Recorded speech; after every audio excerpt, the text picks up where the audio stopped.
professora Gleice, nós vamos ver aqui um exemplo sobre posição e deslocamento. Então, pensamos o seguinte, inicialmente, quando eu usar um cronômetro, eu vou medir o tempo, em que o carro está se deslocando. Além disso, eu vou marcar as posições. No instante zero, ou seja, no início da contagem, ele estava na posição 100. Passaram-se 40 segundos no meu relógio, eu olho para o carro e vejo ele na posição 400. Quando no meu relógio marcar 100 segundos, eu vou olhar para o carro e vou vê-lo na posição 700. E vou parar a contagem aqui. Então, essa é a contagem inicial, essa é a contagem final. Aí eu posso perguntar para você, cadê a posição inicial? A posição inicial é 100.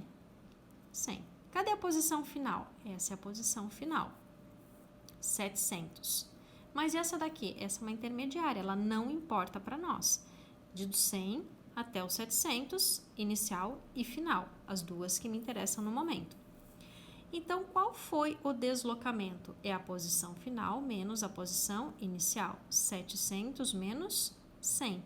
Ou seja, este carro teve um deslocamento de 600 metros. Ok.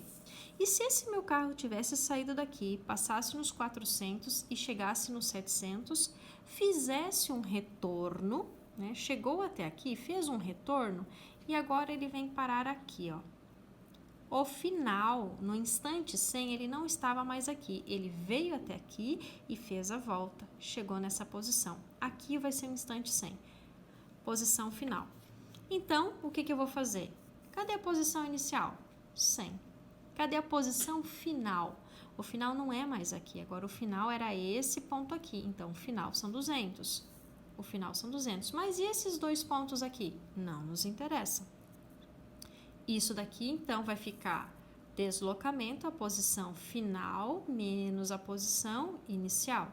Ou seja, o deslocamento foram 100 metros. E aí você pode dizer assim, mas professor, esse carro não andou apenas 100 metros, esse carro andou muito mais.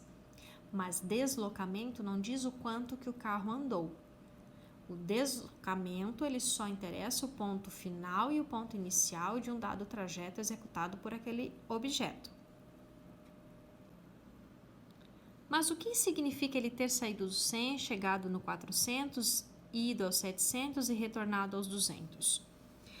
Aí nós temos que entender a diferença entre distância percorrida e deslocamento. Deslocamento você já sabe o que é. Só importam dois pontos, o ponto final e o ponto inicial, suas posições, certo? Não interfere aonde ele foi, até o limite que ele foi e depois retornou. Não importa se ele só foi, se ele foi e voltou, importa onde ele estava no início e onde ele estará no final. Você faz a diferença entre essas duas posições. Acabou. Mas e o que é distância percorrida?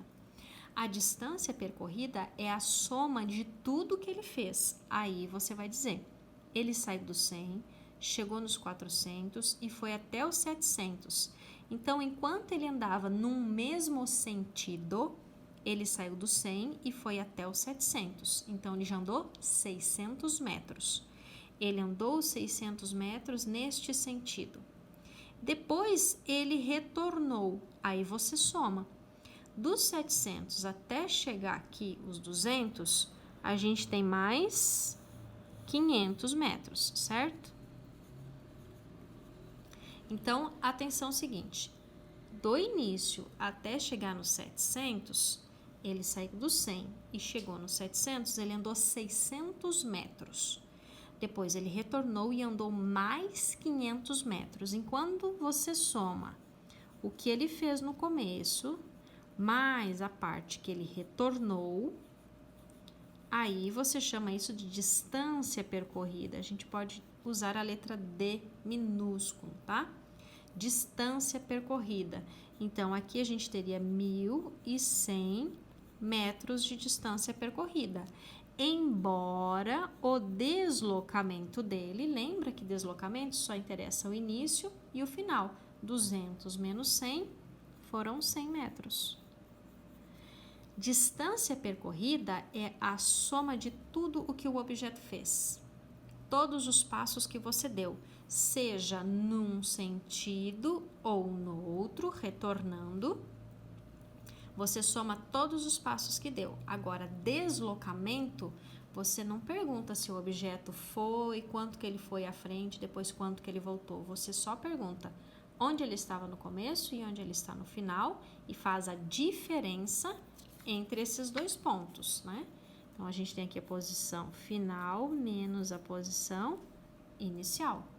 Cuidado com esses dois conceitos que são diferentes.